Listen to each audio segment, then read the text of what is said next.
Shalom 7 டே சேலஞ்சுக்கு உங்கள் ஆண்டவர் இயேசுவின் நாமத்தினால் வாழ்த்தி வரவேற்கிறேன். ஒவ்வொரு நாளும் உங்களுக்கு முன்னாடி ஒரு புதிய சவாலை நான் வச்சுட்டு வரேன். நீங்கள் உலகத்தில் இருக்கிற வாலிபர்கள் சில மனிதர்களை பார்த்தீங்கன்னா இவங்க எப்பவுமே மற்றவங்களை இமிட்டேட் பண்ணணும்னு விரும்புவாங்க. ஒரு நடிகர் எப்படி ட்ரெஸ் பண்ணுறாரு, அவர் எப்படி ஹேர் ஸ்டைல் பண்ணுறாரு, அதை போலவே இவங்களும் சில பேர் பண்ணுவாங்க. சில விசுவாசிகளை பார்த்தீங்கன்னா சில பிரபலமான ஊழியர்கள் அவங்க எப்படி பாடுறாங்க, அவங்க எப்படி தலையசைக்கிறாங்க, இதை பார்த்து இவங்களும் அதை போலவே இமிட்டேட் பண்ணுவாங்க.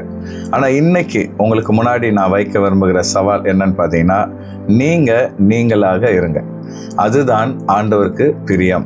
உங்களை ஒரு தனித்துவமான மனிதனாக கர்த்தர் படைச்சிருக்கிறாரு. அதனால் மற்றவங்களை இமிட்டேட் பண்ணுறதை விட்டுட்டு, மற்றவங்களை போல மாறணுன்ற அந்த எண்ணத்தை விட்டுட்டு, கர்த்தர் உங்களை எப்படி படைச்சிருக்கிறாரோ அதன்படி வாழ உங்களுக்கு ஒரு சவாலை வைக்கிறேன். இந்த நாள் சவாலை சந்திக்க ஆயத்தமாக இருக்கிறீங்களா?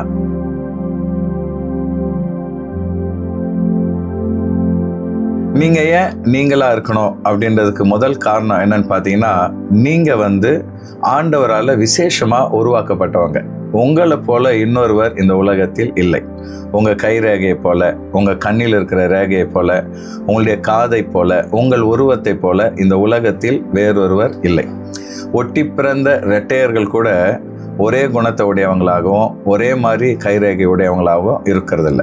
இதுலேருந்து நம்ம என்ன புரிஞ்சுக்கிறோம்? கர்த்தர் இந்த உலகத்தில் இருக்கிற ஒவ்வொருவரையும் தனித்துவமாக யூனிக்காக படைத்திருக்கிறார். அதனால தான் 139வது சங்கீதம் 14வது வசனத்தில், நான் பிரமிக்கத்தக்க அதிசயமாய் உண்டாக்கப்பட்டபடியினால் உம்மை துதிப்பேன், உம்முடைய கிரியைகள் அதிசயமானவைகள், அது என் ஆத்துமாவுக்கு நன்றாய் தெரியும் அப்படின்னு சொல்லி தாவீது சொல்றதை பார்க்குறோம். அப்போ பிரமிக்கத்தக்க அதிசயமாக ஆண்டவர் உங்களை பார்த்து உருவாக்கி இருக்கிறார்.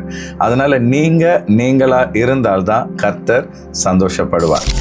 இரண்டாவது, நீங்களாகவே இருக்கணுன்றதுக்கு காரணம் என்னன்னு பார்த்தீங்கன்னா, ஆண்டவர் உங்களை பார்த்து ரொம்ப சந்தோஷப்படுகிறார். நீங்களாகவே இருக்கும் பொழுது அவர் ரொம்ப சந்தோஷப்படுகிறார். அதனால தான் செப்பனியா 3வது அதிகாரம் 17வது வசனத்தை நம்ம பார்க்குறோம். உன் தேவனாகிய கர்த்தர் உன் நடுவில் இருக்கிறார், அவர் வல்லமை உள்ளவர், அவர் ரட்சிப்பார், அவர் உன் பேரில் சந்தோஷமாய் மகிழ்ந்து தம்முடைய அன்பின் நிமித்தம் அமர்ந்திருப்பார். அதாவது ஆண்டவர் உட்கார்ந்துட்டு உங்களை பார்க்குறாராம். சில நேரங்களில் உங்களுடைய பிள்ளைங்க தூங்கும் பொழுது அல்லது அந்த பிள்ளைங்க விளையாடும் பொழுது, சிரிக்கும் பொழுது அவங்கள பார்த்து நீங்கள் ரசிக்கிறீங்க, அதை பார்த்து நீங்கள் சந்தோஷப்படுறீங்க. அதுபோல் கர்த்தர் அமர்ந்திருந்து உங்களை பார்க்குறாராம். நீங்களாக இருக்கும் பொழுது, உங்களுடைய தனித்துவத்தை நீங்கள் வெளிப்படுத்தும் பொழுது கர்த்தர் அதை பார்த்து ரசித்து சந்தோஷப்படுறாராம். ஆனால் நீங்கள் வேற ஒருத்தர் மாதிரி மாறணும், வேற ஒருத்தர் மாதிரி நீங்கள் ஆக்ட் பண்ணணும்னு நினைக்கும் பொழுது அது தேவனை, அவருடைய படைப்பாற்றலை அது குறைத்து மதிப்பிடுகிறது. ஆக ஆண்டவர் நீங்களாகவே இருக்கிறத பார்க்கும் பொழுது சந்தோஷப்பட்டு மகிழ்ச்சி அடைகிறார் அப்படின்றத நீங்கள் இன்னைக்கு அறிந்து கொள்ளணும். மூணாவதா, நீங்களா இருக்கும் பொழுதுதான் உங்களை பற்றி நீங்கள் பெருமிதம் அடைய முடியும். அதாவது நம்ம பெருமைப்பட ஒன்றும் இல்லை, தாழ்மையோடு அதே நேரத்தில் நானாக இருப்பதை குறித்து மகிழ்ச்சி அடைகிறேன், அதை குறித்து பெருமிதம் அடைகிறேன் சொல்லி நீங்கள் சொல்லக்கூடிய நிலைமையில் இருக்கணும்னா நீங்களாகவே இருக்கணும். அதனால தான் கலாத்தியர் 6வது அதிகாரம் 4வது வசனத்தில், அவன் தன் சுய கிரியையை சோதித்து பார்க்க கடவன், அப்பொழுது மற்றவனை பார்க்கும்போது அல்ல தன்னையே பார்க்கும்பொழுது மேன்மை பாராட்ட அவனுக்கு இடம் உண்டாகும். அதாவது நான் அவரை போல இருக்கிறேன், இவரை போல இருக்கிறேன் அப்படின்னு சொல்லி மற்றவங்களை பார்த்து நம்மை மேன்மை பாராட்டுவது அல்ல. நானாவே இருக்கிறேன், ஆண்டவர் என்னை எதுக்காக படைச்சாரோ அதை நான் நிறைவேற்றுறேன், என்னை குறித்து நான் சந்தோஷப்படுறேன், கர்த்தர் என்னை எப்படி வைத்திருக்கிறாரோ அதில் நான் பெருமிதப்படுகிறேன்னு சொல்லி நீங்கள் சந்தோஷப்படுவீங்கன்னா அதுதான் உங்கள் வாழ்க்கையில் தேவனுக்கும் சந்தோஷத்தை கொடுக்கும். ஆகவே இந்த நாளில் நீங்களாகவே வாழ ஒரு 3 ஆலோசனைகளை வேகமாக உங்களுக்கு சொல்ல நான் விரும்புகிறேன். முதல்ல, மற்றவங்களோட உங்களை கம்பேர் பண்ணுறதை நிறுத்துங்க. அவங்க இப்படி இருக்கிறாங்க, நான் இப்படி இருக்கிறேன், அவங்கள போல் நான் கலராக இருந்தால் நல்லாயிருக்கும், அவங்கள போல் எனக்கு மூக்கு நீளமாக இருந்தால் நல்லாயிருக்கும், முடி கொஞ்சம் நீளமாக இருந்தால் நல்லாயிருக்கும்னு சொல்லி மற்றவங்களோட உங்களை ஒப்பிடாதீங்க. கர்த்தர் உங்களை எந்த விதத்தில் படைத்திருக்கிறாரோ அதில் சந்தோஷப்படுங்க. ஏன்னா உலகம் வெள்ளையாக இருக்கிறவங்க தான் அழகானவங்க, கருப்பாக இருக்கிறவங்க அழகு இல்லாதவங்கன்னு சொல்லி ஒரு ஒப்பீட்டு முறையை உருவாக்கி இருக்கிறது. ஆனால் ஆண்டவர் பார்த்தீங்கன்னா, நான் கருப்பாக இருந்தாலும் அழகாக இருக்கிறேன்னு சொல்லி சூலமித்தியால் வேதத்தில் சொல்கிறத நம்ம பார்க்குறோம். அதனால் கர்த்தருடைய பார்வையில் கலர் குறைவோ மூக்கு நீளமோ மூக்கு நீளம் குறைவோ அதெல்லாம் ஆண்டவருக்கு முக்கியம் இல்லை. கர்த்தர் உங்களை எப்படி படைத்திருக்கிறாரோ அப்படியே உங்களை பார்த்து அவர் மகிழ்ச்சி அடைகிறார். ஆகவே இனி யார் கூடயும் உங்களை ஒப்பிடாதீங்க. உங்களை நீங்கள் ஒரு தனித்துவமாக வைத்திருக்க முயற்சி எடுங்க. இரண்டாவது, உலகம் உங்களை பற்றி என்ன சொல்லுது அப்படின்றத பற்றி நீங்கள் கவலைப்படாமல் உங்களை பற்றி ஆண்டவர் என்ன சொல்கிறார் அப்படின்றத தினமும் அறிக்கையிடுங்க. உலகம் நீ நல்லா இல்லை, உன்னை யாருமே விரும்ப மாட்டாங்க அப்படின்னு சொல்லும் பொழுது, இல்லை நான் அழகாக இருக்கிறேன், கர்த்தர் என்னை நேசிக்கிறார் அப்படின்னு சொல்லி நீங்கள் சொல்லணும். உனக்கு திறமையே இல்லை, உன்னை யாருமே செலக்ட் பண்ண மாட்டாங்க அப்படின்னு உலகம் உங்களை பார்த்து சொல்லும் பொழுது, இல்லை கர்த்தர் எனக்குன்னு சில திறமைகளை கொடுத்துருக்கிறார், ஆண்டவர் என்னை ஏற்கனவே தேர்ந்தெடுத்துட்டாரு, நிச்சயமாக கர்த்தர் என்னை உயர்த்துவார் அப்படின்னு சொல்லி நீங்கள் சொல்லணும்.